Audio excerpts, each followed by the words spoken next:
উত্তর ২৪ পরগনার বনগাঁ উত্তর বিধানসভা কেন্দ্রের রাজনৈতিক উত্তাপের পারদ এখন তুঙ্গে। মঙ্গলবার বনগাঁর ২০ নম্বর ওয়ার্ডে পুরপিতা তথা বনগাঁ সাংগঠনিক জেলার আইএনটিটিইউসির সভাপতি নারায়ণ ঘোষের উদ্যোগে তৃণমূল কংগ্রেস প্রার্থী বিশ্বজিৎ দাসের সমর্থনে আয়োজিত এক বর্ণাঢ্য শোভাযাত্রা ও নির্বাচনী জনসভাকে কেন্দ্র করে আক্ষরিক অর্থেই মানুষের ঢল নামল।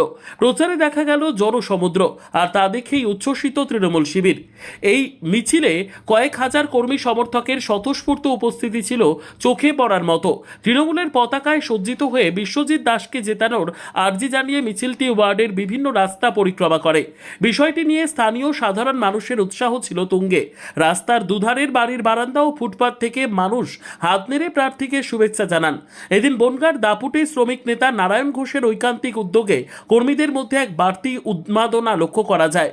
জনসভায় বক্তব্য রাখতে গিয়ে নারায়ণ ঘোষ বলেন, বনগাঁর মাটি তৃণমূলের ঘাঁটি, মানুষ উন্নয়নের পক্ষে আছেন, তাই মমতা বন্দ্যোপাধ্যায়ের সৈনিক বিশ্বজিৎ দাসকে বিপুল ভোটে জয়ী করতে ২০ নম্বর ওয়ার্ডের প্রতিটি মানুষ আজ অঙ্গীকারবদ্ধ।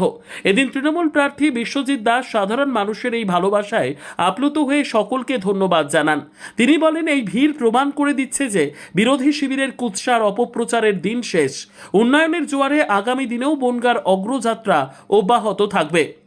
এটা তো অভূতপূর্ব যে এই প্রখর রোদকে উপেক্ষা করে অত্যন্ত প্রায় ১,৫০০-এর উপরে মানুষ, একটা ওয়ার্ডে যা মানুষ ছিল প্রত্যেকে বাড়ির থেকে বেরিয়ে এসছে এবং প্রমাণ করেছেন যে বাঙালিরা তাদের আত্মসম্মানে আঘাত দিলে তারা কি করতে পারে। আমি মনে করবো একদিকে যেমন মমতা বন্দ্যোপাধ্যায়কে ভালোবাসেন, তেমনি বাঙালির সত্তাকে আঘাত দিয়ে ফেলেছেন বিজেপি। বড় ভুল করেছে বিজেপি, যার কারণে আজকে প্রত্যেকটা ওয়ার্ডে যেভাবে মানুষ বেরোচ্ছেন এবং আজকে ২০ নম্বর ওয়ার্ড সবাইকে ছাপিয়ে যে প্রমাণ করে দিল যে বাঙালি কি করতে পারে না পারে।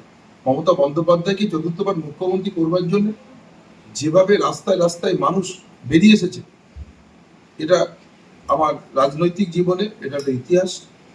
মমতা বন্দ্যোপাধ্যায়কে চতুর্থবার মুখ্যমন্ত্রী করবার জন্য এবং বনগাঁ সিট পুনরুদ্ধার করবার জন্য মানুষ ঐক্যবদ্ধভাবে আজ প্রতিশ্রুতি প্রতিজ্ঞাবদ্ধ হয়েছে। এবারে ভোট হবে প্রতিবাদের ভোট। বাঙালিদের উপরে যে আক্রমণ, বাংলার মানুষের উপরে যে চক্রান্ত করেছে, তার বিরুদ্ধে এবার প্রতিবাদের ভোট। রাজনৈতিক মহলের মতে নির্বাচনের আগে ২০ নম্বর ওয়ার্ডে পুরপিতা নারায়ণ ঘোষের উদ্যোগে তৃণমূলের এই মেগা শো বিরোধীদের জন্য বড়সড় চ্যালেঞ্জ হয়ে দাঁড়ালো। দিন শেষে মিছিলে মানুষের এই ভিড় ঘাসফুল শিবিরের আত্মবিশ্বাসকে কয়েক গুণ বাড়িয়ে দিয়েছে। Bureau report, digital news Bangla.